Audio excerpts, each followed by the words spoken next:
Yo, what's going on guys? It's your boy the Anime Top Scholar, and I'm back with what is the last video I have planned in my retro anime recommendations mini-series. This time, we're looking at 3 shows of differing popularity from the 70s. I'm not entirely sure if I should make more of these retro recommendations videos in the future, so if you want me to make more of these, then let me know in the comments. Anyways, if you're new to this series, the way this works is I will pick 3 shows of differing popularity, one that is quite popular, one that is less popular, and one that is fairly unknown. Hopefully giving you something to watch, even if you're well versed in retro anime, or someone who's not really looked into older anime that much yet. But now that we've got that out of the way, let's just jump into these recommendations.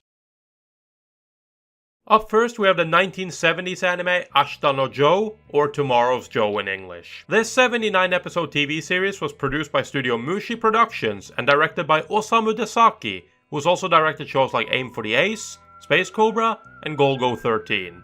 It would also receive a sequel and partial remake in 1980 that would finish off the story. Astana Joe follows the character of Joe Yabuki, a troubled teenager with a short temper who's quick to get into fights. One day, while wandering the slums of Doya, he gets into a fight with a local gang, but Joe beats them easily. This draws the attention of Danpei Tange, an ex-boxing coach turned alcoholic who wants to train Joe and have him become a professional boxer. But Joe is stubborn and refuses to listen to anyone, which lands him in a lot of trouble and even gets himself thrown in jail. But after a lot of convincing and meeting another pro boxer named Rikishi who beats Joe, he decides to allow Danpei to train him and sets out to become a pro boxer so that he can fight Rikishi again. Astana Joe is in every sense of the word a classic at this point.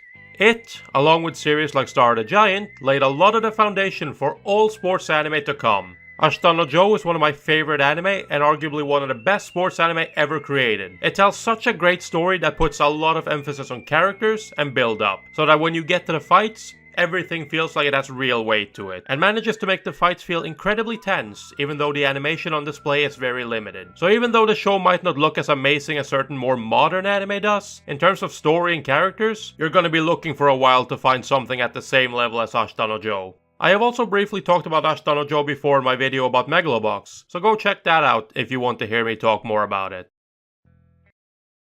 Up next, we have the 1979 anime series Akage no Anne, or Anne of Green Gables in English. This 50-episode series, based on a novel of the same name by Lucy Maud Montgomery, was produced by Nippon Animation for the World Masterpiece Theater programming block. And it was directed by the legendary Isao Takahata, who's also directed anime like Heidi, Girl of the Alps, Grave of the Fireflies, and Jarinko Chie. He was also joined by Yoshiyuki Tomino of Gundam fame on storyboards, and Hayao Miyazaki of Ghibli fame on layouts. Akage no Anne tells the story of Anne, an 11-year-old orphan with a vast imagination and short temper. She's been with a few families so far, but never found a home. Through a misunderstanding, she ends up being adopted by the Cuthberts and moves into their home in Avonlea. The elderly occupants, Marilla and Matthew Cuthbert, were originally looking to adopt a boy to help Matthew out on the farm, and because of that, they were reluctant to let Anne stay, but they decided to keep her.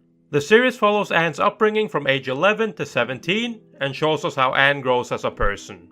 Akage no Anne is a simple story. It's a slice of life about a young girl who goes from being an orphan to growing up on a farm and finding her own way in life. It also touches on what makes a family, and that a family is more than just those who are tied to you by blood. So even though this might be a fairly simple story, it's a very effective one as well. I also have to commend this show on how it portrays the passing of time. At the start, things are slow. There's a lot to discover, everything is new. New friends, starting school, helping out around the house, meeting neighbors. All these things take up a lot of time in the first half of the show. Then in the second half of the show, things speed up, cause there are fewer new things that happen, and before you know it, Anna's grown and prepares to leave so she can go study. They nailed this journey so well. They also nailed Anne's growth, both mentally and physically, but in particular her physical growth, because it's not like she is just one day a big girl. She slowly grows over time, and eventually you'll start noticing small things like her freckles are gone, or that her legs now reach all the way down to the floor when she sits in a chair, and even beyond that. There's just such an amazing attention to detail in this show, and even though it's old, it's absolutely gorgeous, with amazingly watercolor painted backgrounds. Honestly, I can go on and on gushing about this show, but for the sake of time, I'm gonna stop myself here and move on to the next one. Last but not least, we have the 1978 anime Takarajima, or Treasure Island in English. This 26-episode TV series was produced by Studio Madhouse and TMS Entertainment, and it's an adaptation of the classic novel Treasure Island written by Louis Stevenson. Just like Astana Joe, Takarajima was also directed by Osamu Dezaki.